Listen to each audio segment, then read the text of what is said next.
की बुलेटिन का आगाज करेंगे। बात करेंगे शहर लाहौर में बिगड़ती हुई कोरोना वायरस की सूरत हाल पर। कोरोना बेकाबू होने लगा है। शहर में कोरोना के मुस्बत केसेस की शरह में इजाफा हो रहा है।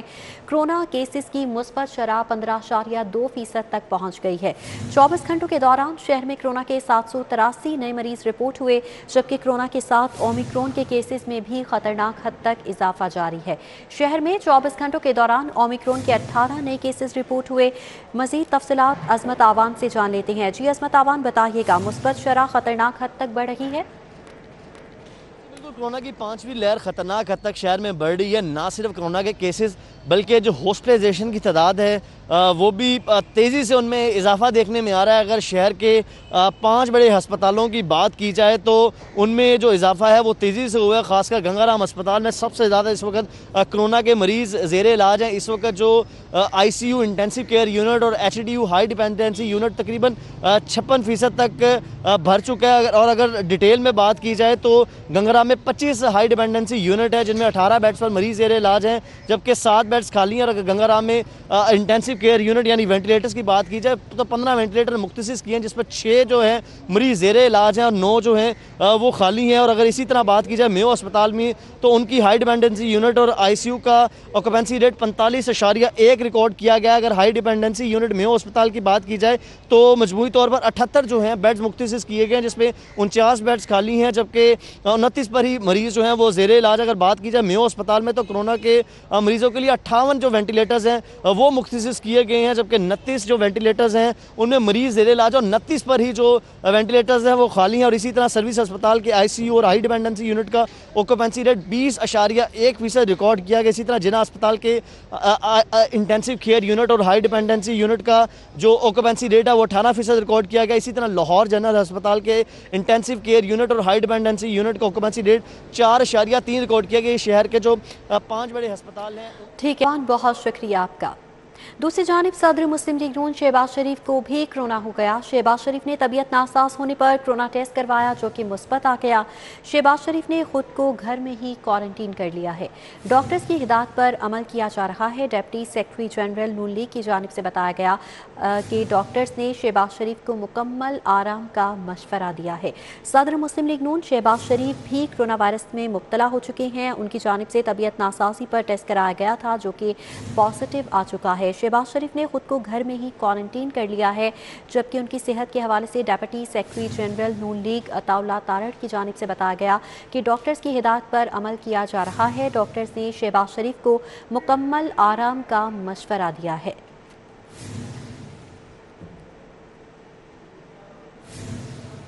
NCOC के कल होने वाले इजलास में अहम फैसले किए गए थे। NCOC की जानिब से 20 से 31 जनवरी तक अहम पाबंदियों का नफाज। 10% से ज़ायद शरह वाले शहरों में तमाम किस्म के इज्तिमा पर पाबंदी आयद कर दी गई। 10% शरह पर इंडोर इज्तिमा पर 300 अफराद की गुंजाइश की इजाज़त होगी, जबकि 10% शरह से ज़ायद वाले शहरों में 300 अफराद आउटडोर इज्तिमा कर सकेंगे। 10% से ज़ायद शरह वाले शहरों में इंडोर शादी तकरीबात डाइनिंग पर मुकम्मल पाबंदी होगी। 10% से ज़ायद शरह वाले शहरों में तालीमी सरगर्मियाँ भी महदूद कर दी गई। 12 साल से कम उम्र स्टूडेंट्स 3 रोज़ 50% हाजिरी के साथ स्कूल आएंगे, जबकि 12 साल से ज़ायद उम्र के स्टूडेंट्स की मुकम्मल हाजिरी होगी। 12 साल से ज़ायद उम्र स्टूडेंट्स के लिए कोरोना वैक्सीन लाजमी करार दी गई है। NPIs के हवाले से जायज़ा इजलास 27 जनवरी को दोबारा तलब किया गया है। शादी हॉल्स के हवाले से NPIs का इतलाक 15 फरवरी तक नाफिजुल अमल रहेगा। सबा बशीर ने हमें ज्वाइन किया है, उनसे इस हवाले से मजीद डिटेल्स लेंगे। सबा बशीर, जैसे कि फैसले किए गए थे, इंडोर तकरीबात और बाकी भी दीगर फैसले किए गए हैं कि अमल दरामद करवाया जाएगा, तो शहर लाहौर में तो शरह 15% से ऊपर जा चुकी है, तो इन तमाम फैसलों का इतराक शहर लाहौर में हो चुका है? जी बिल्कुल, आज NCOC की जानिब से अहम फैसले जो हैं वो किए गए हैं। और NCOC की जानिब से 20 से 31 जनवरी तक अहम बंदिशों का जो नफाज है वो भी किया गया है। और 10% से जायद शरह वाले तमाम शहरों में तमाम किस्म के इज्तिमात पर पाबंदी होगी, जबकि 10% शरह वाले शहरों में इंडोर इज्तिमात में 300 अफराद की गुंजाइश की इजाज़त होगी, जबकि इंडोर में 300 से जायद जो अफराद हैं वो शिरकत नहीं कर सकेंगे। उसके अलावा तालीमी जो है इदारे, वहाँ पर भी सरगर्मियाँ महदूद कर दी गई हैं। और 12 साल से कम और उम्र के जितने भी स्टूडेंट्स हैं वो 50% हाजिरी के तहत स्कूल आएंगे और 12 साल के जायद स्टूडेंट्स के लिए वैक्सीनेशन जो है वो लाजमी करार दी गई है, जबकि सिनेमा, मज़ारात और पार्क में भी 50% अफराद की शर्त जो है वो आयद कर दी गई है। एनसीओसी के आज के इस अहम इजलास में ये भी कहा गया है कि पब्लिक ट्रांसपोर्ट को भी 70% अफराद की गुंजाइश के साथ काम जारी रखने की हिदायत जारी कर दी गई हैं, जबकि एनसीओसी की जानिब से दफातर के औकात कार में भी तब्दीली नहीं की गई है। और बात करें अगर लाहौर की, तो शहर लाहौर में भी कोरोना की जितने भी शरह है उस हवाले से जितने भी जो पाबंदियां हैं वो आयद होंगी। जी सबा वजीर, ये बताइएगा कि पाबंदियों का इतलाक क्या आज से कर दिया गया है और कितने रोज के लिए यह पाबंदियां लगाई गई हैं? जी बिल्कुल, इन पाबंदियों का जो वो है इतलाक वो 20 जनवरी से 21 जनवरी तक होगा। और शादी हॉल्स का जिक्र करें तो शादी हॉल्स के हवाले से एनआईपीज का इतलाक जो है वो 15 फरवरी तक नाफिज रहेगा। और अगर 15 फरवरी के बाद कोरोना के हालात ऐसे रहे तो मजीद पाबंदियां जो हैं वो एनसीओसी की जानिब से आयद कर दी जाएंगी। जी ठीक है सबा वजीर, बहुत शुक्रिया। धुंध छटने लगी है, हद्दे निगाह में बेहतरी पर मोटरवेज को भी खोल दिया गया है। मोटरवे M2 लाहौर से इस्लामाबाद तक खोल दी गई, जबकि मोटरवे M2 को 15 घंटे बाद ट्रैफिक के लिए खोला गया है। लाहौर से मुल्तान मोटरवे M3 को हद्दे निगाह बेहतर होने पर खोल दिया गया। हसनैन ओलग से इस हवाले से मजीद तफसीलात जानेंगे। जी हसनैन, बताइएगा, अब मोटरवेज पर भी ट्रैफिक रमा दमा है? मोटरवेज को हद निगाह में बेहतरी होने पर तमाम किस्म की ट्रैफिक के लिए खोल दिया गया है। M2, M3 और M11 को ट्रैफिक के लिए खोला गया है। M2 लाहौर इस्लामाबाद मोटरवे को लाहौर से पिंडी भटियां, M3 लाहौर मुल्तान मोटरवे को फैज़पुर लाहौर से समंदरी, जबकि M11 लाहौर सियालकोट मोटरवे को महबूब बूटी से समड़ियाल तक शदीद धुंध की वजह से बंद किया गया था।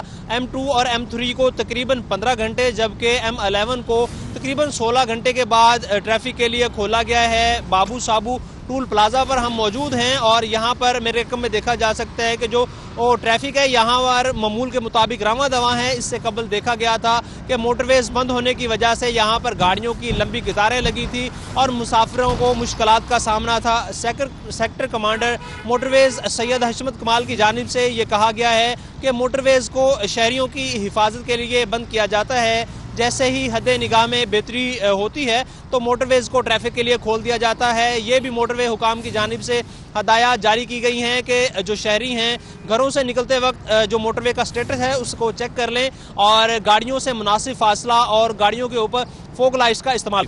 ठीक है, हिदायत जारी की गई हैं मोटरवेज के हुकाम की जानिब से। बहुत शुक्रिया हसनैन ओलग। एयरपोर्ट में और धुंध में कमी, रनवे पर हद निगाह 800 मीटर हो गई है। रनवे को तैयारों की लैंडिंग के लिए खोल दिया गया है। मजीद डिटेल सईद अहमद सईद से जान लेते हैं। जी सईद। जी बिल्कुल आयशा, तकरीबन 10 घंटे के बाद लाहौर एयरपोर्ट को जो है वो प्रवासियों की लैंडिंग और टेक ऑफ के लिए वो खोल दिया गया है। और इस वक्त लाहौर एयरपोर्ट पर जो हद निगाह है वो 800 मीटर है वो रिकॉर्ड की गई और जिसके बाद लाहौर एयरपोर्ट पर फ्लाइट ऑपरेशन दोबारा से बहाल कर दिया गया है। और जराये के मुताबिक सुबह सवेरे जो लाहौर एयरपोर्ट पर हद निगाह 500 मीटर से भी कम हो गई थी, तो उसके बाद जो 2 परवाजों का रुख है वो इस्लामाबाद एयरपोर्ट मोड़ा गया, जबकि 4 परवाजें मनसूख की गई और 12 से ज्यादा परवाजें ऐसी थी जिनको रीशेड्यूल किया गया। मनसूख होने वाली परवाजों में इस्तांबुल से आने वाली टर्किश की परवाज TK714 जो है वो मंसूख किया गया। कराची से आने वाली परवाज TK306 और कराची जाने वाली परवाज TK307 है वो भी आज मंसूख की गई, जबकि 12 से ज्यादा परवाजें ऐसी थी मुल्की और गैर मुल्की जिनका रीशेड्यूल किया गया है। और अब एयरपोर्ट को है वो मुकम्मल तौर पर खोल दिया गया है। अब 1 बाय 1 तमाम परवाजें हैं वो अपने मुकर्रर रूट के मुताबिक और मुकर्रर वक्त के मुताबिक लाहौर एयरपोर्ट पर ऑपरेट है वो की जा रही है। जी ठीक है सईद अहमद सईद, बहुत शुक्रिया आपका। लाहौर पर बादलों का राज बरकरार है, हवा में नमी बढ़ चुकी है। महकमा मौसमियात ने आज लाहौर समेत पंजाब के दीगर शहरों में बारिश की पेशगोई कर दी है। महकमा मौसमियात की जानिब से मजीद क्या प्रेडिक्शंस दी जा रही हैं, सादिया खान से जान लेते हैं। जी सादिया।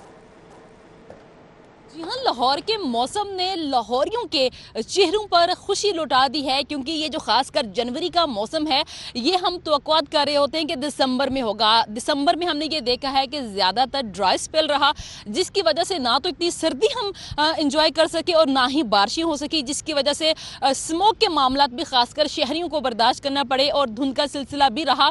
लेकिन अभी खासकर अगर हम बात करते हैं जनवरी के महीने की, तो लाहौर के मौसम के दिल फरेब रंग जो हैं वो शहरियों को महसूस कर रहे हैं। और महकमा मौसमियात की जानिब से खासकर लाहौर के बासियों के लिए अच्छी खबर यह है कि आज भी लाहौर में बारिश का इम्कान है और 70% इम्कानात है कि आज लाहौर में अच्छी बारिश होगी।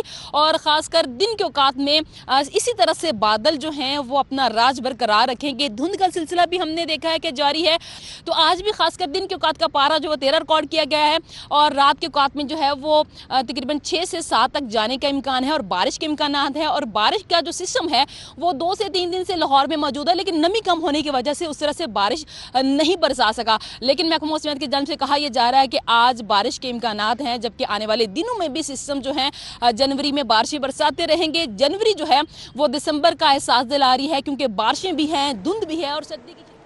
ठीक है साथिया खान, बहुत शुक्रिया आपका। एफबीआर ने मारूफ गुलकारा आयमा बेग के बैंक अकाउंट्स मुंजमद कर दिए हैं। आयमा बेग ने एफबीआर की कार्रवाई से कबल अकाउंट्स खाली कर दिए। ज़राए की जानिब से बताया जा रहा है कि गुलकारा ने अकाउंट से 2.5 करोड़ से ज़्यादा रकम की ट्रांजैक्शन कर ली है। एफबीआर को आयमा बेग के बैंक अकाउंट से कोई रकम नहीं मिल सकी। गुलकारा इनकम टैक्स की मद में एफबीआर की 8 करोड़ 50 लाख से ज़्यादा की नादहिंदा है। एफबीआर ने आयमा बेग की गाड़ियाँ जब्त करने के लिए कार्रवाई शुरू कर रखी है। आयमा बेग साल 2019, 2018 और 2020 के इनकम टैक्स की नादहिंदा है। मजीद तफसीलात रिजवान नकवी से जान लेते हैं। जी रिजवान। जी बिल्कुल, गुलकारा आयमा बेग साल 2018 से 2020 तक के इनकम टैक्स की मद में एफबीआर की मजमूई तौर पे 8.5 करोड़ रुपए से जायद की नादहिंदा है। और एफबीआर की जानिब से गुलकारा आयमा बेग की डिफेंस फेज 5 में वाक़ रिहायशगाह पे 10 जनवरी को नोटिस भी मौसूल करवाया गया था, जो कि उनके वालिद अनवर बेग की जानिब से वसूल किया गया था। और एफबीआर की जानिब से गुलकारा आयमा बेग को नोटिस में उनकी गाड़ियां मुजमिन करने का इंदिया दिया गया था। अब एफबीआर की जानिब से गुलकारा आयमा बेग के तमाम बैंक अकाउंट्स भी मुंजमद कर दिए गए हैं। मारूफ गुलकारा आयमा बेग ने एफबीआर की कार्रवाई से कबल ही अपने तमाम बैंक अकाउंट्स खाली कर दिए हैं और एफबीआर को गुलकारा आयमा बेग के बैंक अकाउंट से ताहाल किसी भी किस्म की रिकवरी नहीं हो सकी है। एफबीआर जराये के मुताबिक गुलकारा आयमा बेग ने एफबीआर की कार्रवाई से कबल ही अपने बैंक अकाउंट से तकरीबन 2.5 करोड़ रुपए से ज्यादा रकम है जो कि निकलवा ली थी और एफबीआर की टीम जो है ताहाल रिकवरी करने में नाकाम है। एफबीआर की टीम रिकवरी करने में नाकाम रही। रिजवान नकवी, बहुत शुक्रिया आपका। 16 साल कबल वफात पाने वाली खातून की मदय्यत में मुकदमा दर्ज किया गया। मुर्दा खातून की मदय्यत में मुकदमे का इंदराज लाहौर हाई कोर्ट में चैलेंज कर दिया गया है। इस हवाले से मजीद डिटेल्स मलिक अशरफ से जान लेते हैं। जी मलिक अशरफ, बताइएगा मामला क्या है? हाई कोर्ट के जस्टिस मलिक शहजाद अहमद खान ने फ्री कैन को नोटिस जारी करते हुए जवाब तलब किया है। दरख्वास्त गुजार की जो वकील हैं उनसे बात करते हैं कि ये केस है क्या और जिनके मुकदमा दर्ज हुआ उनसे भी बात करते हैं। बताएं जी, आपका नाम क्या है और इसमें आपका मौक़िफ़ क्या था? मेरा नाम जी चौधरी आसिम शहजाद भट्टी एडवोकेट है और इसमें मौक़िफ़ हमारा ये था कि ख़ातून जो 2005 में मर चुकी है, भला उसके नाम से मुकदमा उसकी मदय्यत में किस तरह 2021 में दर्ज हो सकता है। ये जायदाद के लेन देन का मामला था और उसमें बहनोई ने साले के ख़िलाफ़ दर्ज करवा दिया बहन के मरने के 16 साल बाद कि मुझे जायदाद में हिस्सा दिया जाए, नहीं तो मैं आपके ख़िलाफ़ पर्चे दर्ज करवाऊँगा और आपको ब्लैकमेल करके तो आपसे मैं ये जायदाद लेना चाहता हूँ। अब जब हमने खराज मुकदमा के लिए कोर्ट से रजू किया तो कोर्ट ने इसमें नोटिस कर दिए हैं रिट पिटीशन में और कोर्ट को भी हैरानगी थी कि ये किस तरह हो सकता है कि एक मुर्दा औरत जो 2005 में मर चुकी है उसके नाम से 2021 में मुकदमा दर्ज कर लिया जाए। शुक्रिया। बात करते हैं जिनके खिलाफ मुकदमा दर्ज हुआ, उनसे बात करते हैं कि आपका नाम क्या है और क्या कहेंगे जो मुकदमा दर्ज हुआ? मेरा नाम जी मोहम्मद फहद है। हम बस यही चाहते हैं कि हमारे साथ इंसाफ किया जाए कि मुर्दा खातून जो कि ऑलरेडी 2005 में डेड हो चुकी है, उसको जो फ्रॉडलेंट ग्रुप है उस पूरे ग्रुप को बेनकाब किया जाए जो कि चौधरी अरशद महमूद की सरबराही में चलाया जा रहा है।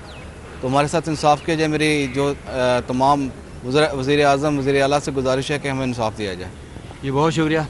अदालत ने फ्री कैन को नोटिस जारी किए हैं और खराज मुकदमा के हवाले फ्री कैन से जवाब तलब कर लिया गया है। बहुत शुक्रिया मलिक अशरफ आपका। सिविल सेक्रेटेरिएट का धरना जारी है। धरने को आज दूसरा रोज हो गया है। सिविल सेक्रेटेरिएट के एक मुलाजिम नूर मोहम्मद जो दर्जा चहारम के मुलाजिम हैं, इस हवाले से बताया जा रहा है कि रोडमैन की जॉब करते हैं, तकरीर के दौरान बेहोश होकर गिर पड़े हैं। इस वाक़े के हवाले से मज़ीद तफसीलात मायदा वहीद से जान लेते हैं। जी मायदा।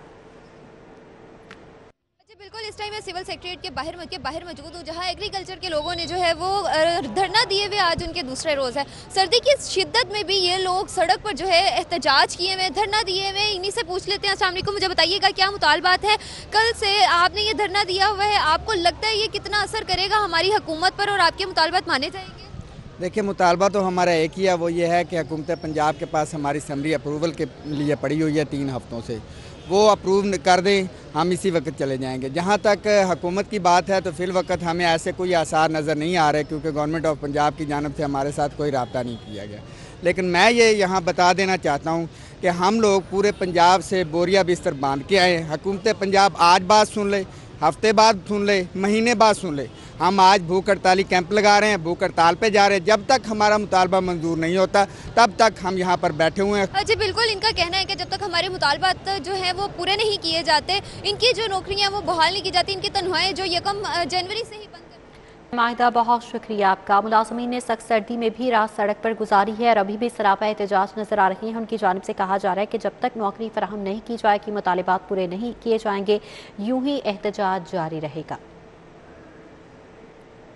नैब ने walk and shop arena project पर तहकीकात तेज कर दी हैं। LDA ने एरिना प्रोजेक्ट में ताखीर और लागत में इजाफे से मुतालिक रिकॉर्ड तलब कर लिया। DG LDA को रिकॉर्ड तलबी का मुरासला जारी कर दिया गया है।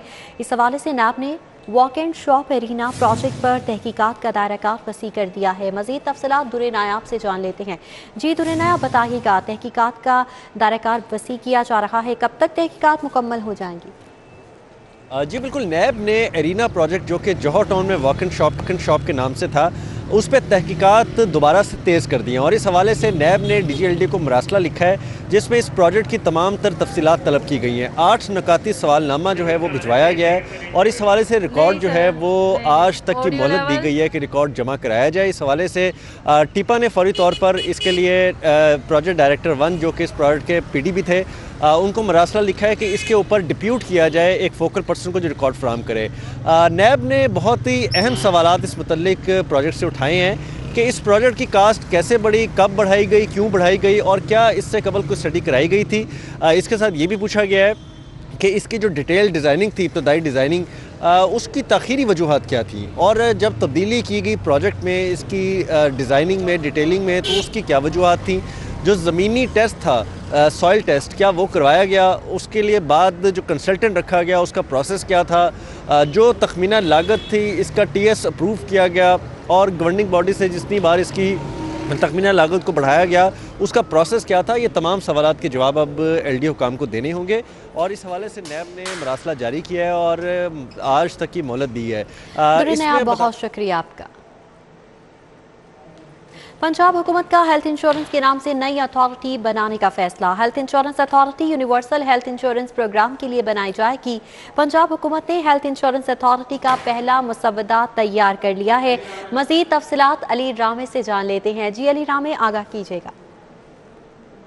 पंजाब हुकूमत यूनिवर्सल हेल्थ प्रोग्राम का बाकायदा आगाज़ 11 अजला में कर चुकी है और इसके लिए फ़ैसला किया गया कि पंजाब हेल्थ इंश्योरेंस अथॉरिटी का क़याम अमल में लाया जाए और इसके लिए महकमा स्पेशलाइज हेल्थ केयर डिपार्टमेंट ने पहला मसवदा वो भी तैयार कर लिया है और जल्द महकमा कानून को अरसाल किया जाएगा ताकि वो इस पर अपना रिव्यू कैबिनेट कमेटी को अरसाल करे और उस पर कैबिनेट कमेटी की मंजूरी के बाद बाकायदा पंजाब में हेल्थ इंश्योरेंस अथॉरिटी जो है वो कायम कर दी जाएगी, जिसके भी चेयरमैन वज़ीर-ए-आला पंजाब बज़ाते खुद होंगे और उनका एक डायरेक्टर जनरल जो है वो भी तैनात किया जाएगा और साथ बोर्ड ऑफ डायरेक्टर वो भी तश्कील दिया जाएगा। अब इस अथॉरिटी का मकसद सिर्फ ये होगा कि सेहत कार्ड के तहत जो प्राइवेट और सरकारी अस्पतालों में मरीज़ों का इलाज किया जाएगा उसका चेक एंड बैलेंस करेंगे और उन प्राइवेट हॉस्पिटल्स की तरफ से जो क्लेम किया जाएगा, रकम क्लेम की जाएगी। ठीक है अली राम, शुक्रिया आपका। इसके साथ ही न्यूज़ स्टूडियो से फिलहाल इतना है।